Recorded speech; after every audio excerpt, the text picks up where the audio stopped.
welcome to Board Game Breakfast. I'm Tom Vassie, your host in the show. We're talking all about board games. We're recording live here at Origins 2018. I didn't want it to be late, so that's why we're doing it here. You can hear everyone talking behind me. It's Saturday. We just finished all of our live stuff. If you missed our live stuff, go back and watch it. You want to see some entertaining things, go back and watch Showdown Showcase on Saturday, where for 2 hours, I let people come and just show me pretty much anything they wanted. And you see stuff from good to bad. Of course, that's how those things work. So that's an interesting thing to see. Dice Tower Con is in 2 weeks now.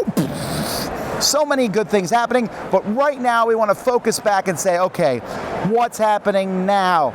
Now, I want you to know that there's going to be no week in review this week.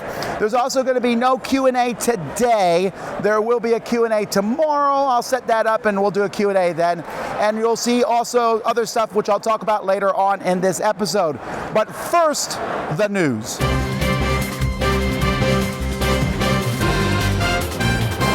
Okay, so it always happens, right? Last week I told you what the biggest news was, and after I recorded that, even bigger news happened, and that is that Android Netrunner is coming to a close from Fantasy Flight Games. Now, as far as we can tell from the press release, they had a license agreement with Wizards of the Coast to use Netrunner, and they added it to their own Android universe. That license has run out, so I'm not sure what's happened. You know, like, is Wizards of the Coast going to make the game now? Who knows? But this is pretty big, because this was easily for a while the biggest of all their living card games. I think maybe Arkham Horror might be surpassing it at this point, but definitely, you know, if you like the game, they just released a second edition, so yeah, we'll see. All right, Amun-Re the card game. I reviewed this a while ago. I want to say almost a year ago. It's coming to America finally from Super Meeple. Renegade Games has a new game coming out called Fireworks. Fireworks is a game about cats and fireworks. It's a dexterity. You're throwing stuff into a box. Sounds good. The Networks has an expansion, Teletime. This is a British TV expansion for it. They released it at the UK Games Expo, but it's just a small little card deck thing where it adds some different shows and some new things to the game. Plaid Hat Games has announced 2 new factions for Crystal Clans, Fire and Light. Dragon's Breath is the winner of the Kinderspiel. Of all the 3 Kinderspiel games, it's the one I haven't played from Haba, but I'm sure it's a fantastic game, because Haba games usually are. The Island of Dr. Lucky. Now, you've heard of Kill Dr. Lucky, right? This seems like it's almost the same game, but it takes place on a jungle island. If you've never heard of Kill Dr. Lucky, it's like the prequel to Clue. In this game, everyone's trying to kill Dr. Lucky without anyone else seeing you do it, which is a lot harder than it sounds. And then there's a whole bunch of stuff from Looney Labs. New Fluxes, Star Trek Flux, Star Trek's Next Generation Flux, Star Trek The Bridge Expansion Flux, Fairy Tale Flux. There's a Flux, the Creeper Pack, Firefly expansion for Flux, Black Knight expansion for the Monty Python Flux. That's a lot of stuff. Anyway, in final news, from WizKids, they've announced a game called Marvel Strike Teams. This is designed by Andrew Parks, and it's based on HeroClix, although it's not HeroClix and it's not compatible with HeroClix. But the way it was described to me is that this is a superhero descent, or a superhero dungeon crawl. And they have the license for all the Marvel heroes. So very excited about this one. Really looking forward to trying this one out. I'm pretty pumped about that. So there's a lot of good stuff, of course, and I'm sure as we get closer to Origins, we're at Origins, closer to Dice Tower Con and Gen Con, we'll see even more announcements and more things coming out. But that's the news. Let's move on.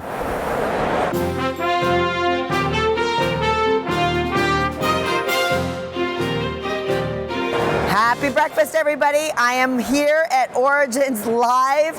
We're on day 3 or 4. I can't even remember at this point, and having a great convention. Hopefully you've been watching our live coverage here and been enjoying seeing all the good stuff. I've been talking to people who run campaigns for crowdfunding and getting all the scoop as much as I can there. But with the way that travel and timing works out, I'm not going to be able to do a regular segment for you this week, but I'll be back next week with more crowdfunding coverage. And I've been talking to some of the projects that we've talked about in the past, and they're here in person. So I've been getting to meet with a few of the publishers that have been showing off their crowdfunding games that you've helped bring to life, and they've been showing off here. So we're going to revisit some old friends too next week. So until then, I hope you have a wonderful week. Hey there everyone, it's Jen, the board game librarian, flipping some pages and pushing some cubes with this week's segment, From the Page to the Table. Now this week we're going to take a look at a book that is actually more connected with film than it is with a book series, but it has become so iconic and not many people know that it is actually a book. And that book is Casino Royale by Ian Fleming. Little did Fleming know that he would draw on his 6 years as a Navy spy during World War II and create such a phenomena with the James Bond books. They're really truly pulp books, pulp spy books, and just so fun and so iconic too. Having read this for Mystery Book Club, it was really fun and really popular. Now, what can be said about a book like Casino Royale? I mean, it's one of those great spy novels.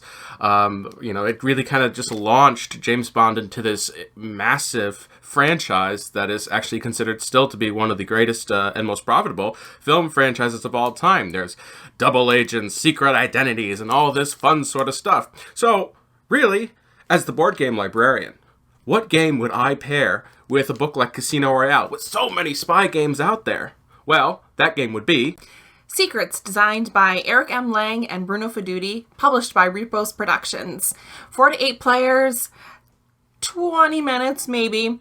In Secrets, you are given a large poker chip with a secret identity and role. Will you be a double agent?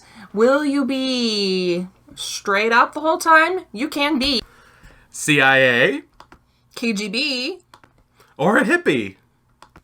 In Secrets, there are a lot of cards that give you changing roles, and sometimes you don't even know who you are, clearly, right? This is a game that we've brought a lot out to large game groups and had a lot of fun with it too. I think it requires a bit of deduction and fun. Thanks for having a little fun with us today. I'm Jen, the real Jen, the board game librarian, and I'll see you next week. Or am I the board game librarian? Randy and Ellen, we game together. It's your turn. Ooh. I'm Randy. I'm Ellen. Welcome to Games Just Played, where we talk about the games that we just played. And we've actually been bringing this game out quite a lot. It's called The Mind. The Mind is a hand management game where you're trying to collectively put down cards in numerical order from 1 to 100. The catch is you cannot speak. Now, the rules specifically say you cannot communicate in any way, but we found that to be boring. Yeah. We much prefer, and I've seen a lot of people doing this, is you're holding your cards, you kind of figuring out who's going to be putting the card down, you're stepping back, you're going, nope, I can't go, There was one point where he had the 100 and he did not want to play it because we would have lost if he played it first. So he puts it down, walks out of the room. So it's just goofy in that way. I feel like you have to have some light gesturing in the game. Yeah, and we don't do it to the point where you know exactly what card we're playing. It's just kind of a general idea of when you can play the card, and we still screw up plenty of times. It's a lot of fun, though, and I actually feel like it's a great non-gamer game because it's just silly. It's just fun. Everybody gets into it, and there's something so satisfying about when you lay those cards down that are in the perfect order. It's like the whole room just exhales, and everybody just starts laughing. It's just... No, it's not the most amazing strategic game, but I did recently see on Facebook people, I wouldn't say they hated it, but they're just kind of ripping on it. And I'm like, back off The Mind. It's just fun. I just think it's a fun game. It can be a little bit easier at 2 players, especially with us where you know each other so well. But then again, we've only gotten to level 7, and you're supposed to get to level 12. Yeah. And it gets exponentially harder every round. Darn that level 7. Yeah, 3 and 4 is great. Also, I really like it at all player counts. It's fantastic. Yeah, it's a great game. And the picture of the day is a picture of a lighthouse we took up in Door County, Wisconsin. And we live in the Milwaukee area, so it's a short trip for us up there, and it's gorgeous. Yes, it is. And I'm ready. I'm Ellen. See you next time on Games Just Played.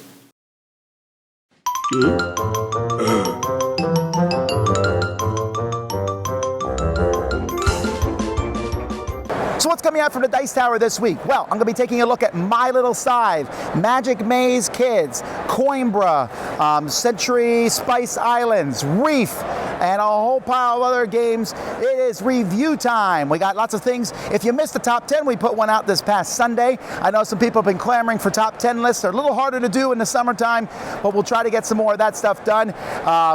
Look for all sorts of different things coming up. We'll try to do a little bit of live stuff as time goes by. So there's going to be lots of videos. Of course, we also will be having some shows. If you listen tomorrow, hopefully you'll hear the live show that we did at Origins on our podcast. And we're going to get back to our kind of normal podcasting schedule very soon. But that's what's coming out. You can check out all our podcasts at DicetowerNetwork.com.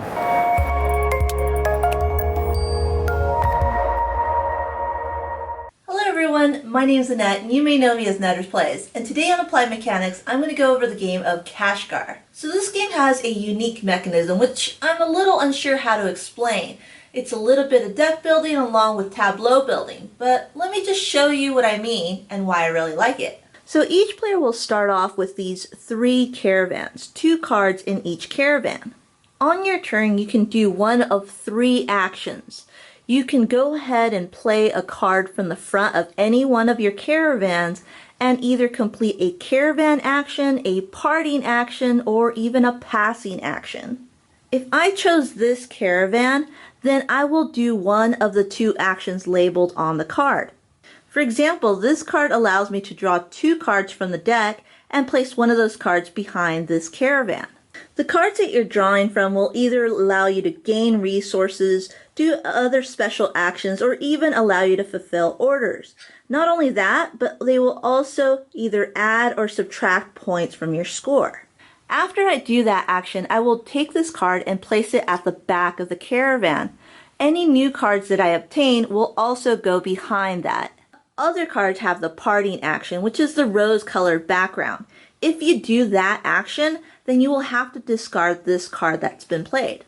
Throughout the game, the caravans will be growing, and you'll have to manage between which card you should play next. So as you can see in this game, it has this weird, unique mechanism where you're building up 3 different columns.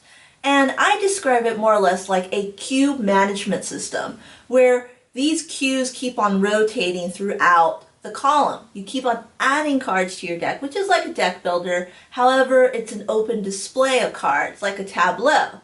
And you have to manage between all 3 columns. That is the unique aspect of this game that I really enjoy, because there's no other game like it. If you have a better way of describing this mechanism besides cube management, then go ahead and leave it in the comments. I'd like to hear that. Well, thanks so much for joining us, and we'll see you next time. Bye! Hey everyone, on today's Works of Art, I'm going to be featuring Yamatai by Days of Wonder, featuring the incredible Jeremy Fleury. So Jeremy is one of my favorite artists in the board game industry. This game is, to me, one of his crown jewels. He's done all the artwork for the game, and it really stands out on the player mats and the specialist tiles that you use. The game board itself is beautiful. The color choices and his little details where you can see a little whale in the water, there's a sea dragon, the birds flying. Incredible board here. Jeremy is an illustrator and concept artist for video games, board games, and children's books. And his website is one of my favorites that I've seen so far. It's www.treffel-rouge.fr.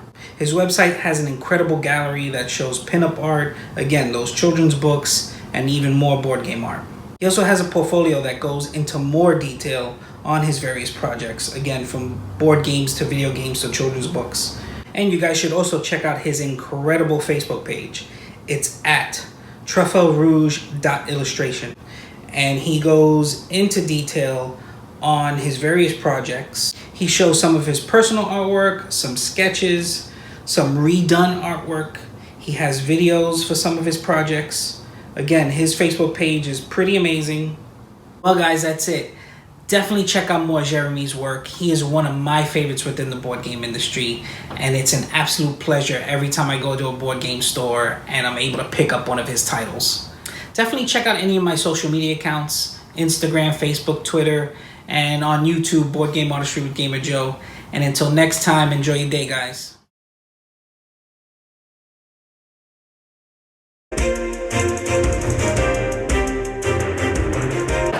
Hi, Mike Delisio from Solo Mode Games. coming to you from Origins 2018, the Dice Tower booth. I'm going to be finding unsuspecting people and asking them to tell me one thing, one word, one phrase, one game that they associate with Origins. So let's see what we come up with. Oh my goodness, what do we have here? Hey, we're going to start with you, Robert. One word, one phrase, one game that you associate with Origins. Just one phrase? Doesn't have to be a game. No, it does not. Suit up. Beautiful. We're going to start with that. I don't know if we can beat it, though. Here we go. Centuries for wonders. All right, so one word, phrase, or game that you associate with Origins. Community. Inclusive. Fun. Awesome. Amazing. Oh, yeah, you got to be on your shoes, on your special shoes. I was gonna go home. Okay. Oh, here we go. Okay. So, one word, phrase, or game that you associate with Origins. Sliders. Z. Garcia. Jenny's. Positive, silly fun. Well-balanced chaos. And my Origins 2018 phrase is Dice Tower family. It's been so incredible hanging out at the booth, getting to see some of the crew I'd never had a chance to meet before, saying hello to some returning friends, and it's just been a pleasure meeting some of the people who have had a chance to come by the booth and say hi, and it's just been a joy all the way around. It's something that I'm absolutely never going to forget. Thank you so much for your time, and have a great day. Hi, I'm Anthony. And I'm Francis. And welcome to another episode of AntLab Games Office Hours. A short segment where we discuss the finer points of board gaming.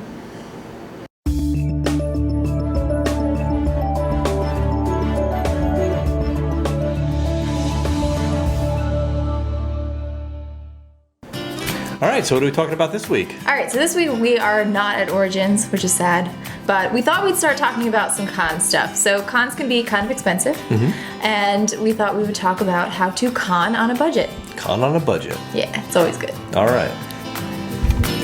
So the first point we're going to talk about is your lodging. So hotels can really add to the cost of your con experience. One thing that we've tried has been Airbnb. Right. So this is a way that you can get your lodging much cheaper. You just want to make sure that what you're being advertised is actually what you're getting. So we had a studio apartment one time that turned out to be an actual studio. So ask a lot of questions, and if you can do it right, you can end up saving a lot of money. Right. And you'll have a much better experience than we did. All right, so another tip for conventions is before you go, take a good look at your collection of board games.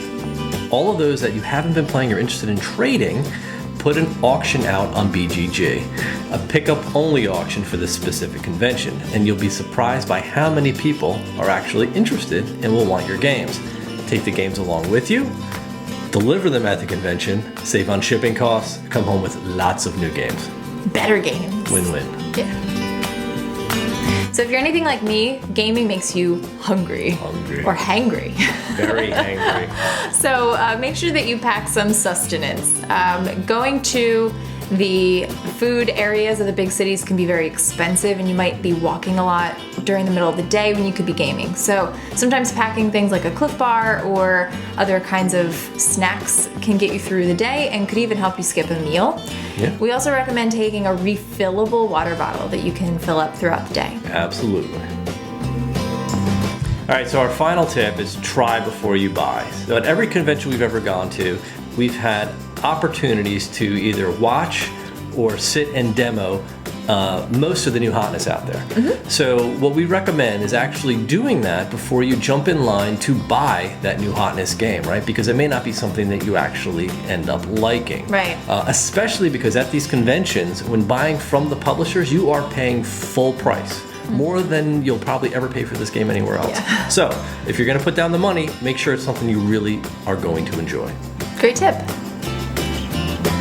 All right, those are some good tips. Right, so, but that's all the time we have for today. So I'm Anthony. And I'm Francis. And we're at Lab Games. We'll see you next time. See ya. Hey gang, and welcome to Tantrum House HQ. I'm Will Meadows. I'm Larry the Intern, and today on the Throwdown, we've got Pitt in the blue corner. And Happy Salmon in the red corner. Happy Salmon from North Star Games is a super fast-paced party game for 3 to 6 players. Players start with an identical hand of 12 cards, and when the game begins, they have to find someone else who has just revealed the same card as their own, and then the 2 players must perform the shown action together. Players will be high-fiving, fist-bumping, switcherooing, and performing the Happy Salmon until they manage to play through all of their cards. The first player to do so and grab the nifty neoprene carrying case and yell Happy Salmon wins the game. Pitt's a little old school. It was originally published in 1904 by Parker Brothers. It's a stock market simulator game where players are attempting to collect a hand full of cards of matching commodities. They do this by trading cards simultaneously with all the other players. As soon as one player is able to get a full hand of matches, he rings the bell. That player earns the point value shown in the top right corner of his cards. The following rounds are played in the same manner, and the first player to earn 500 points wins. Alright, so we're looking at 2 super fast-paced party games. What's your favorite about Pit? I love you're waving cards around, you're trying to close a deal as a stock market trader. It's really good, high energy fun. This one might even be actually higher energy. It's like crazy frantic. There's like, I'm out of breath and I'm like winded by the time I get done playing this game. It's cool that it has no downtime in the game whatsoever, which I like a lot. That's true, but this one's a little longer, a lot more playthrough. There's a whole lot of different varieties in the art styles and stuff, so there is that. A lot more people can enjoy this game as well. This one does have if you buy the other version of the game, you can get up to 12 players, which is cool. And there's the silent version of the game, which is super awesome. Oh my goodness, that's crazy. Anyways, pick your favorite in the comments below. Let us know what you think, and thanks for watching.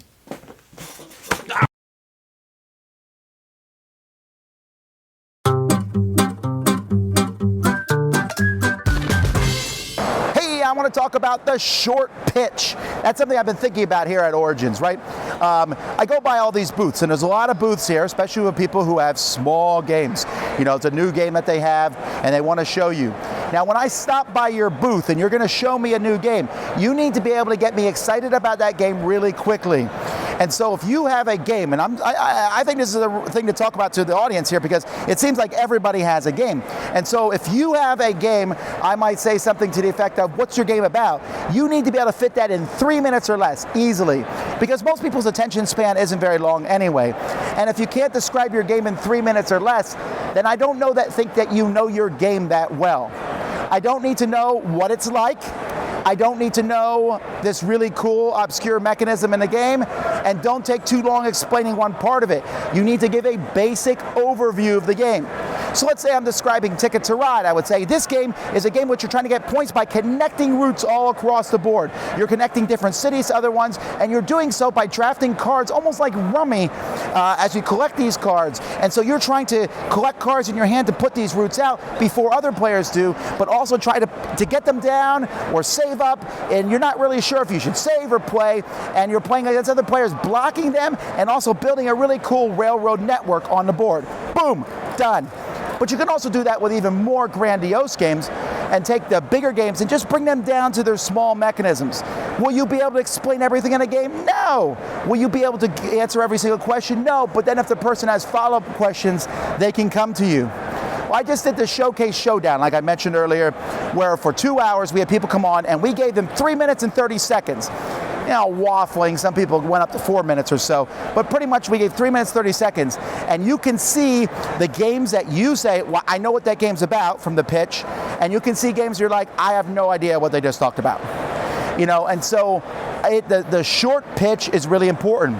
And some people say, I can't get my game down to 3 minutes, then you got it. You have to have the short pitch. The Kickstarter video needs to be a short pitch. When you talk to people in person, it's a short pitch. Not everyone is gifted with the gift of gab, especially not me, right? But we all need to work on getting it down to a short frame to explain to people. I think this is a very important thing to learn, both as a demoer, as a publisher, a designer. The short pitch, really important. Two brothers set loose in a thrift store. This is Thrift Store Throwbacks. Hello? Hey, listen, I got a great idea. We make a board game based on Minecraft. The kids love it. All right, have it up in an hour? Cool. Well, I don't know if we can do that because there's like intellectual property rights. I mean, I don't think that... Nah, I don't want to bother with paperwork and stuff. Just steal it. Steal the idea. I don't really feel comfortable stealing... You're talking to a guy that's had Mochi banned in 3 separate states, okay? You don't think I can make stuff happen? Can we at least make them like round instead of so blocky? Or... Do what I say. I once saw a nun decapitate a donkey. You don't think that changed me? Decapitated donkey. Oh, not in the game. Okay. I've bought over 300,000 chicken nuggets just to feed the chickens because I want to make super chickens. Did it work? Yeah, of course it worked. You see them, they're beautiful and terrifying. Listen, I once played a cello with the bassoon. I made Mozart poop his little pants. But Mozart's dead. Post-mortem defecation. You better make that Minecraft game. Call it whatever you want, but I want it to be Minecraft. Get on it! Also, you're still an unpaid intern. Are you done yet? No. All right. All right, this is Codemaster. Codemaster is a programming game. So there's going to be 2 books. Both have many pages. The map has different maps, and the scroll has different sequences on it. And then on the map, on the left side here, it's going to have the different levels for this map. So the green levels are easy, intermediate, advanced, and then expert. And on the map here, it's going to tell you what colors you need, and then where you put the starting and ending position. And then you have to put them in a sequence in order to get your person to the portal. So we're going to go red, green, and we're going to go red, green, yay, we win. And that is how you play Codemaster, definitely not Minecraft. So that was Codemasters. Clearly Minecraft. It's a programming logic game. I'm sorry. That's your foot. So, I actually dug this, man. I played it for like an hour and a half. So this is definitely something that I would actually seek out to do with the kids. And if you have smart kids, particularly kids who really like puzzles like this, like, try and find this. Codemasters, it's a good mind workout, you know? Boom. That's going to be it for us, folks. Check us out on Twitch. Yeah. You know, and watch us play stuff like this live and be dum-dums and whatnot. Until next time, we'll see you in the thrift store. Going back to that, it's been a long time since we've seen you in the thrift store. Never see it coming. Hi folks, this is Jonathan for This Is Broken, where I'm gonna talk about a game I really like, but I think that something inside is either broken, underpowered, overpowered, or not balanced at all. And today's game's gonna be Zombicide. Either Season 1, 2, or 3 will have made the cut. But I took Zombicide Season 1. The problem with that game, because I'm not gonna show you any components, it's just a rule, and it's the friendly fire rule.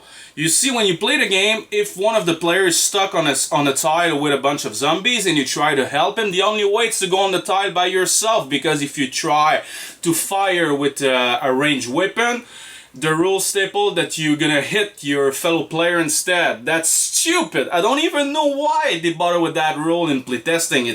It's kind of weird. It's like, oh, you're stuck with zombies on the tile, then bad luck for you, I'm gonna do something else instead. Or go on the tile myself and we're gonna be two in trouble.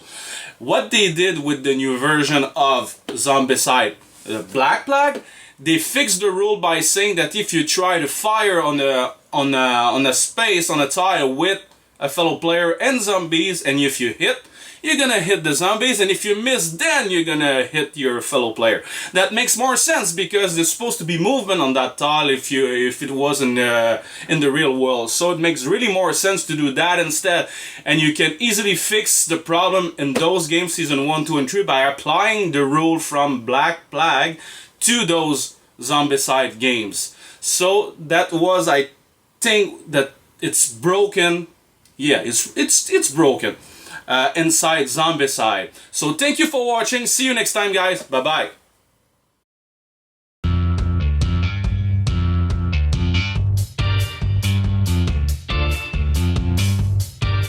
Howdy folks, welcome to By the Numbers. My name is Hunter Thomason from the Family Showdown.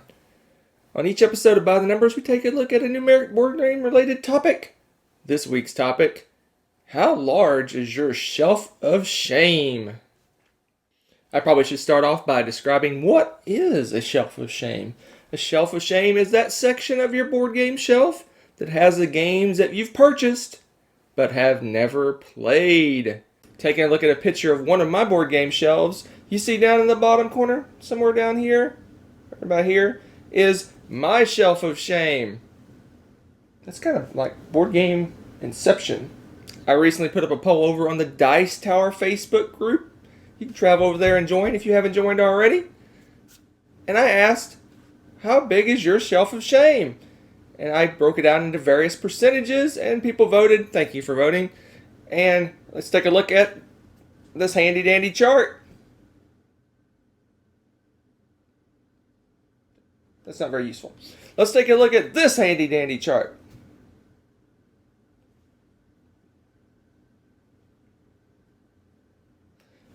How about we look at the list? Taking a look at the list, we see that for it being such a hot topic, people seem to have a small percentage of games on their shelf of shame. Although that 50% plus category is right smack in the middle of the list. Shame. So how do you feel about your shelf of shame? Are you proud, sad, excited? Let us know down in the comments. We'll see you next time. Happy breakfast, everybody. Now, I've not been here for a while, and that's because I got married. So I thought, what better time to talk about mine and my wife's favourite game to play because of the theme, and that's viticulture.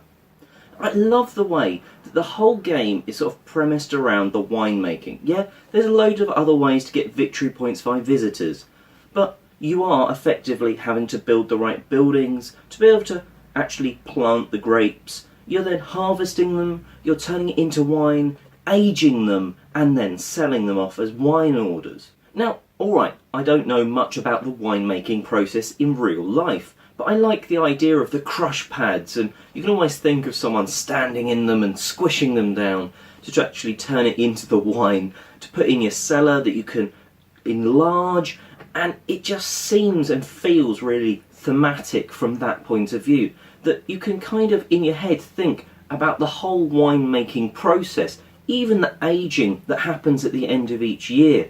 You can kind of understand, right, well, I kind of know, even though I don't do wine too much, that it's supposed to get better with age and therefore it's more valuable.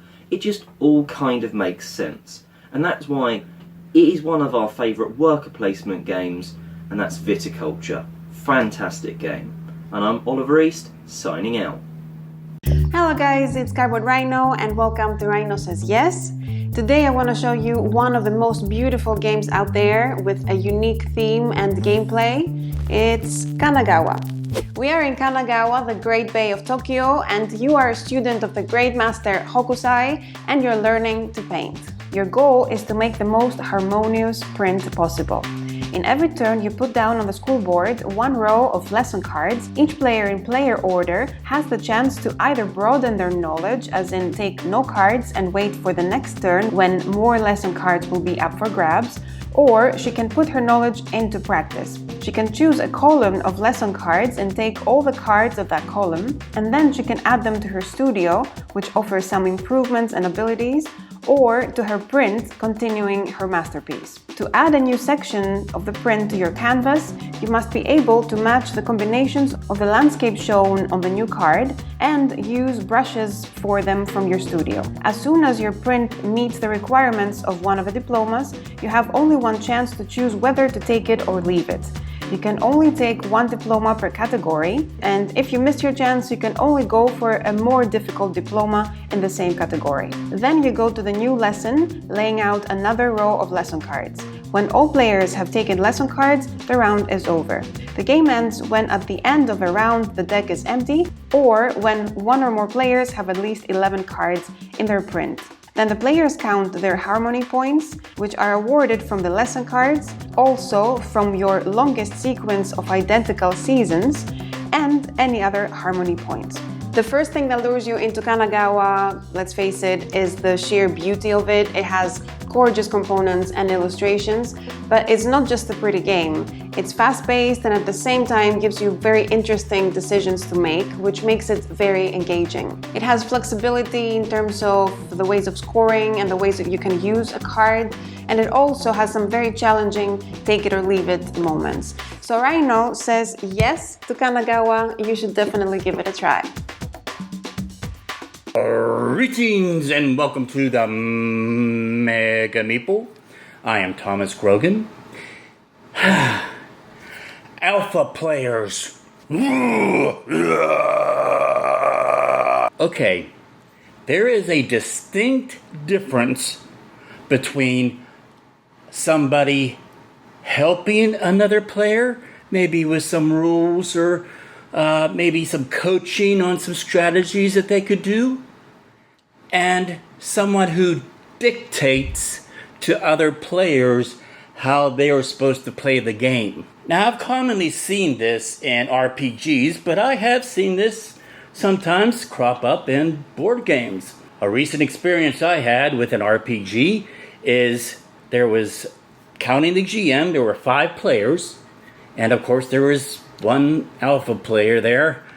And the GM lays out the scenario, the environment, tells us what our objective is. And like all GMs do, they say, what do you want to do? And immediately, right out of the gate, the alpha player starts dictating, okay, this is what we're going to do. We're going to do this, and we're going to do this. And mind you, it wasn't even his turn. I mean, his initiative check was really crappy. He even turned his character sheet over and started writing X's and circles with arrows like he was a football coach. So what about you? Do you have an alpha player at your table? How do you handle that?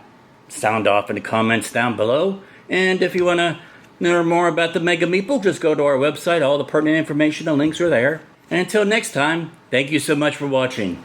Happy breakfast, everybody. Now, with E3 just coming to a close for the video game world, I thought, are there any games that have some direct translation? And I thought yes, but what about taking a game like The Elder Scrolls Skyrim and seeing what board games fit certain parts of it? Now, for the blacksmithing element is King's Forge for me.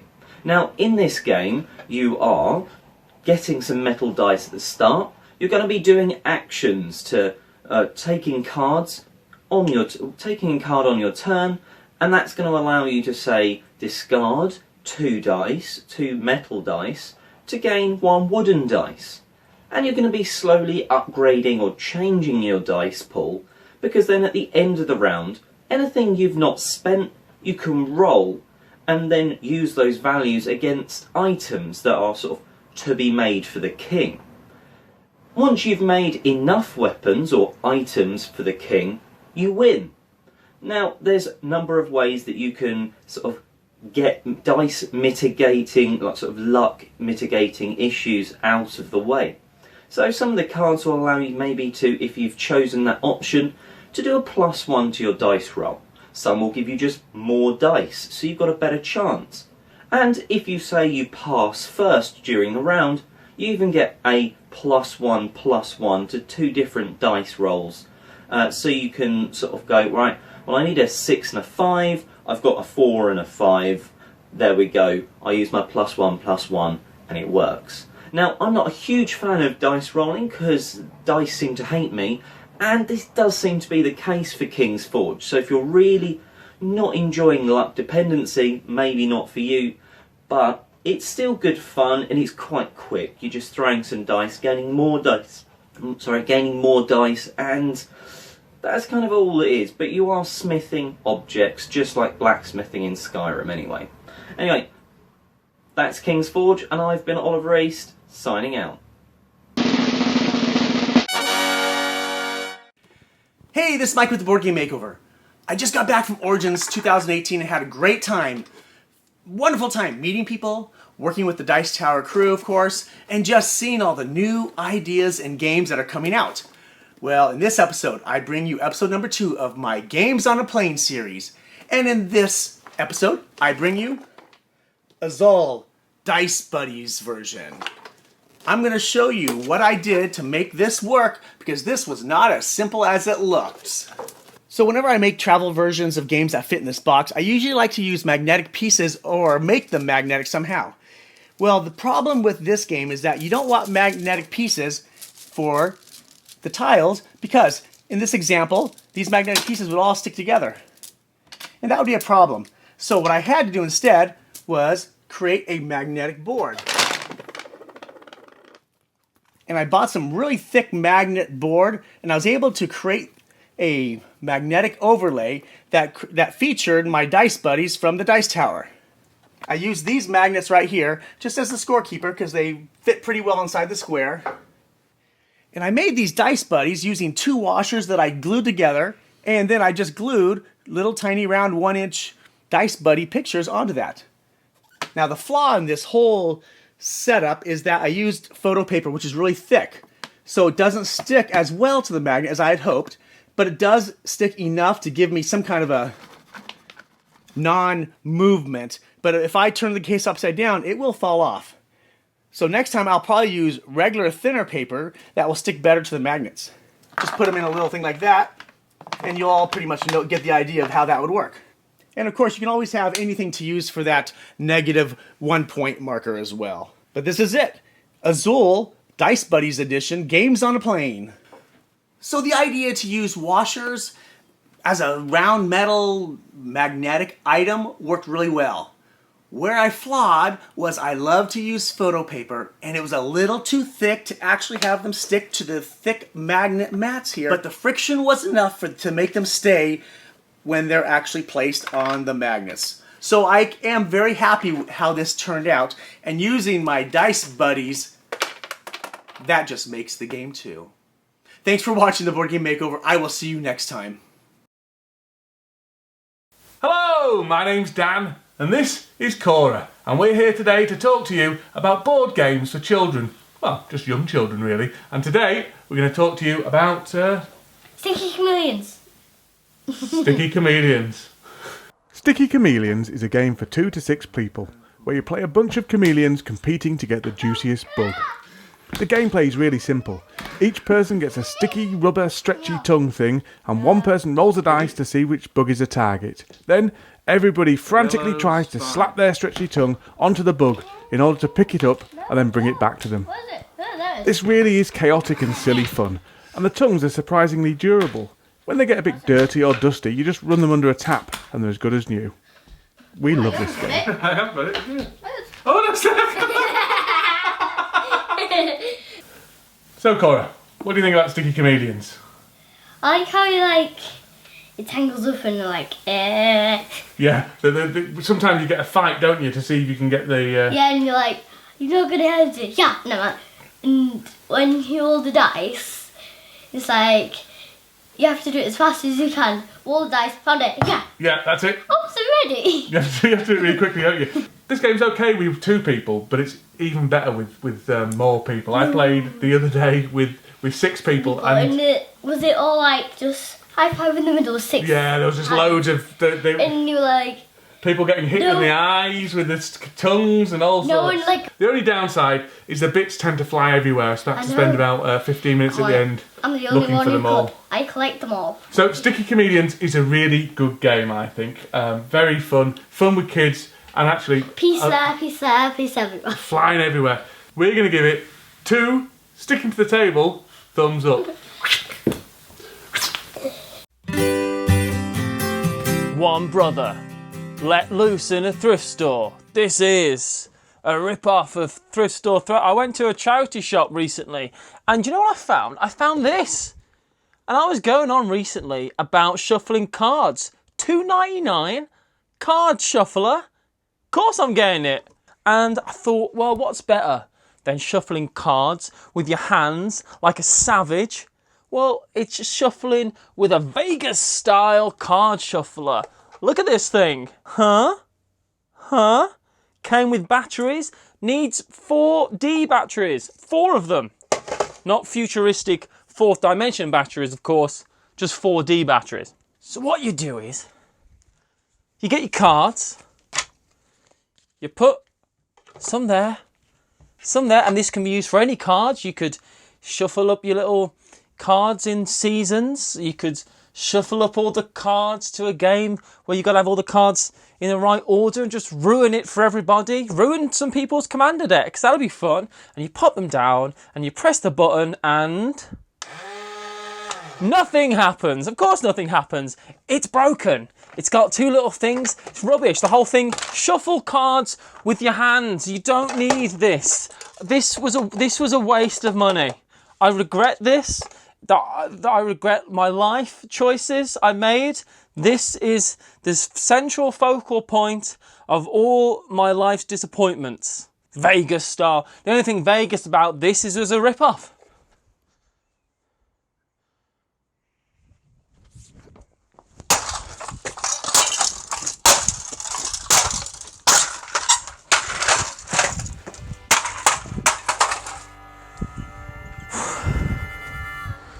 I feel better. All right, And that's the end of another Board Game Breakfast. I didn't do a Tom is Wrong this week because I'm at Origins. Lots of people did tell me I was wrong about many things. But hey, we're back. If you have a Tom is Wrong video, of course, send those in. We'll be doing that segment again next week. And don't forget to check out all of our stuff. If you missed our Origins stuff, you can see it. You can go back and watch the live streams. Or like I said, we're going to be combining some of it as the weeks go by. I really appreciate you guys watching as always. I appreciate each and every one of you who came up to Origins and told us that you liked our show. Very nice of you to say. Until next time, I'm Tom Vassell, and you've been watching a Board Game Breakfast on the Dice Tower. Thanks for watching Board Game Breakfast. Tune in each week for your daily dose of gaming goodness with Tom Vassell and all the gang. Until next time, I'm Eric Summerer, and you've been watching Board Game Breakfast, a Dice Tower production, sponsored by Cool Stuff Inc., an amazing place to buy board games. Cool stuff in stock at CoolStuffInc.com.